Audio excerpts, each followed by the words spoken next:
Perkenalkan, nama saya Yolanda Raja. Saya dari kelas C Prodi PAUD. Di sini saya akan menjelaskan tentang sejarah profesi guru di Indonesia. Pekerjaan guru ada sejak manusia mampu berpikir dan mengenal ilmu pengetahuan. Sepanjang sejarah kehidupan manusia itu, guru selalu ada di tengah masyarakatnya. Ia mengajarkan berbagai ilmu dan pengetahuan untuk mempermudah manusia menjalankan kehidupannya.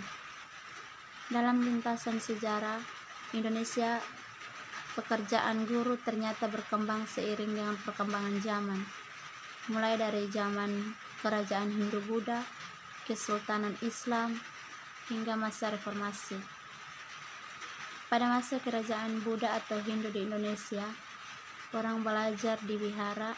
Biksu yang mengajar, membaca serta menulis huruf Sanskerta di wihara tersebut disebut guru.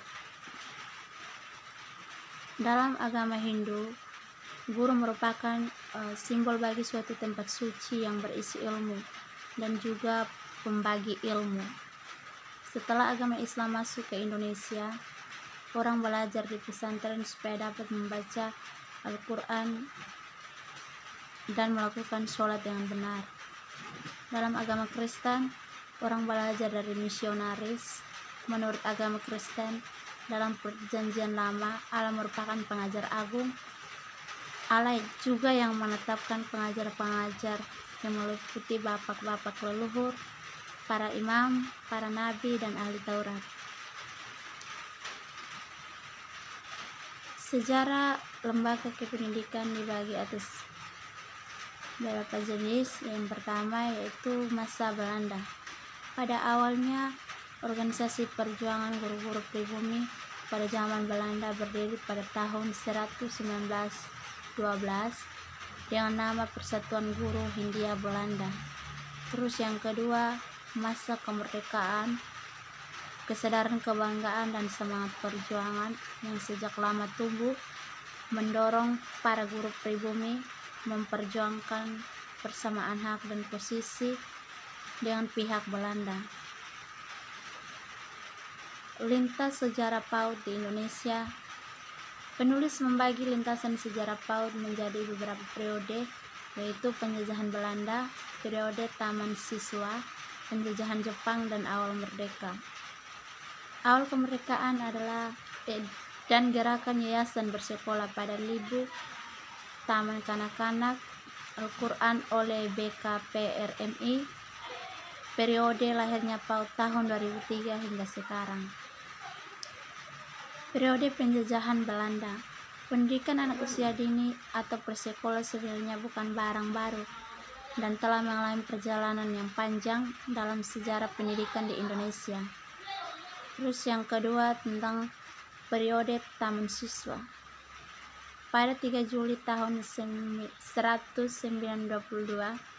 berdiri Perguruan Nasional Taman Siswa oleh putra Indonesia Ki Hajar Dewantara. Terus yang ketiga periode penjajahan Jepang dan awal kemerdekaan.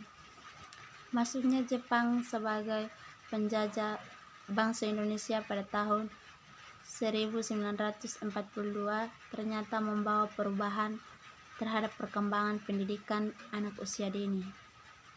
Terus yang keempat, periode awal kemerdekaan dan gerakan yayasan bersekolah pada ibu.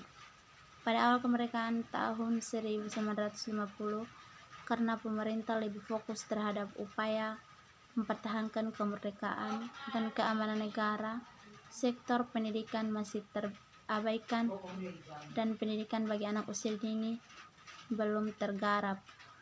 Pada waktu itu, kondisi pendidikan Indonesia berada dalam kondisi kritis.